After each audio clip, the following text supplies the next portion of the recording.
Hey folks, how you doing? It's Daniel Rashid. Thanks for tuning in again. I'm here to talk about Airbnb and whether or not it's worth your while or should you just rent.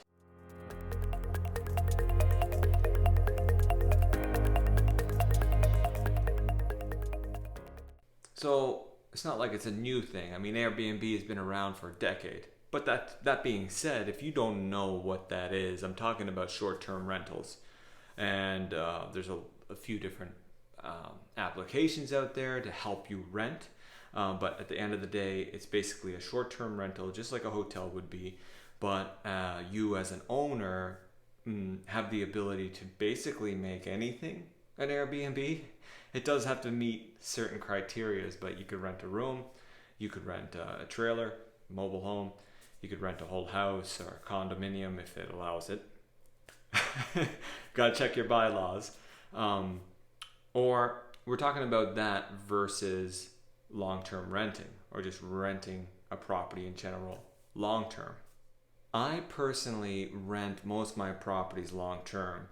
I've tried the Airbnb process on a couple of my units and didn't really see too much success. That being said, there's been many investors I know and across the globe that invest that way and use their properties for Airbnb and make mega money off it. And they have a system together. They have an experience together. Some of the properties that I'm selling that are very beautiful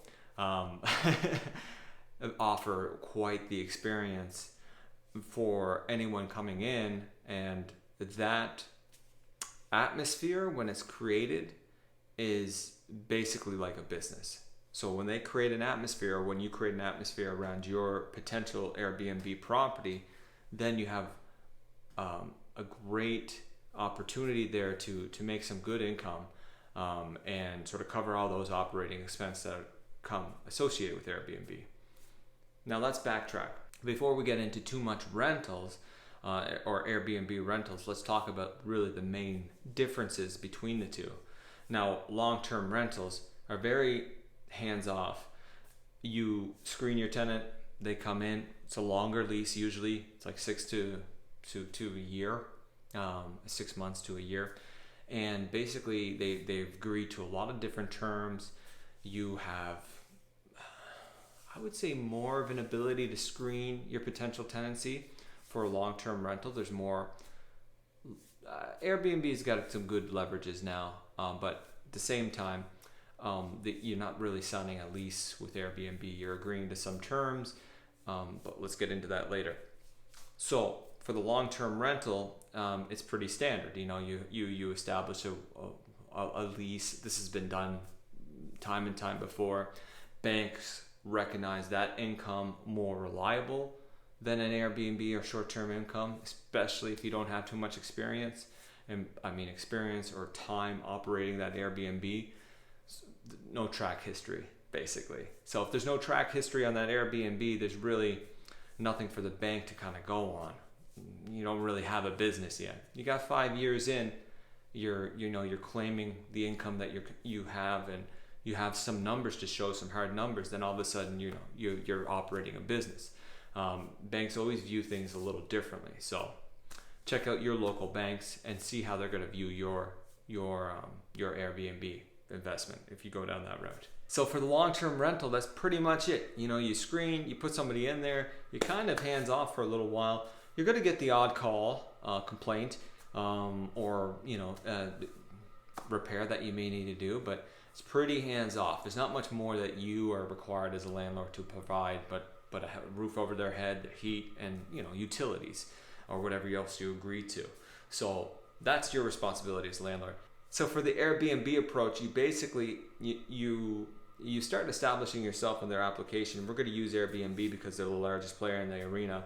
You create a profile, you list your property for rent, and you go through the process. You fill out the information, and you basically rent per night or what have you, or 3 nights or a week, or you basically make up your own details. But typically those are the just think of a hotel. I mean, when you're going in to rent, you're going to be viewing it from that renter's eyes and what do they want to see. Now, with that, you're talking about you got to furnish the place, you got to bring the linens, you got to Make sure there's cutlery, appliances. There's a lot of upkeep charge cost to that. Now, if you had a property and the mortgage is about $2,000 on it, which is pretty expensive, let's backtrack. So if you had a property and the mortgage is like $1,000 and you're renting that place for $1,500 long term, then you're gonna really have to calculate, hey, that $1,500, that base rent you're netting around $500 a month, just for simple terms. Now that same property might make a few $100s a night, and for this example, let's say if you rented it for the whole month, all of a sudden you can make $5,000 for a whole month of rental versus your $1,500 long term. Those are attractive numbers. But for you as an investor to say that you're going to rent for the full month of Airbnb is just wrong. So a lot of people, they just half it. Hey, 15 days, I'll rent 15 days. So they'll half the month, they'll do your calculations on that, and all of a sudden it's $2,500 versus your long-term rent of $1,500. So even then it's attractive. Hey, you make an extra $1,000. That's huge because you're netting $1,500 at the end of the month, where your long-term rental minus your mortgage of $1,000 is only netting $500. So you're making around 3 times the amount for 15 days only. Okay, can you even rent it for 15 days? There's no real proof of you able to do that. This is a new product. You're bringing it to the market, and you have to look at it like that. It's a business. You're bringing a new place to the market. You got to look at it like that. Can I even rent this for 15 days? How do you find out about that? So you can look up your local area. You can look up other Airbnb folks in your sort of maybe your core around you, renting similar products, what they're renting for, and you're going to really evaluate your rents on that. But to just assume that you're going to rent for 15 days in a month or something is not the way to do it. You can find out from what their bookings are like and sort of maybe factor off of that and play off of that. If it makes sense, maybe it makes sense then, but it may not make sense. And then what is their take at the end of the day? Hopefully you can find somebody that can kind of share some experience with you, because you got cleaning expenses, you have problematic Airbnb tenants. You get tenants that are long-term problematic, but for your Airbnb, you can get, someone else. Airbnb as a company holds your money. If there's a dispute, you likely won't see some of that money, and you have to file and go through extra work to kind of retain that money if there's a dispute that you got to deal with. They could be, just zero vacancy, replacement cost of some of the nicer furniture, cleaning expenses, and there's a bunch of different factors that are going to require your time and attention. Now, with long-term rental, not that they don't require your time and attention, it's just reduced significantly compared to the two. Airbnb, I would view like a business. This is a day-to-day business. You got to operate it that way. You have to market your property. You have to look at it like a company. For your long-term, it's not the same way. It's not going to be the same parameters that you have to go on. Your long-term rent is long-term rent. It's you put a tenant in, you walk away, set it and forget it. But Airbnb, you don't set and forget. You can't forget, because these tenants, they need you on the day-to-day. If their toaster broke, they're going to call you or call your manager. If you've got a manager, that's extra money, and it's going to be a lot more extra money. Your short-term rental managers are much more expensive because they got more to deal with. The internet, the TV doesn't work, their fridge is not cold enough, or maybe they didn't like the rental, and you can start getting hit with lower stars. You get dinged for lower stars, and then you got to go through the process of sort of pleasing more. It gets complicated. You got to run it like a business. It is in itself a very hands-on operation. When you're doing Airbnb, it's hands-on. Keep that in mind when you're moving forward, if you decide to move forward with Airbnb. Now, you're going to purchase something, I would never do my numbers on Airbnb. Even if there's one in operation, you've got to view like the last 5 years and see what they're doing, see the hard numbers of what they're collecting.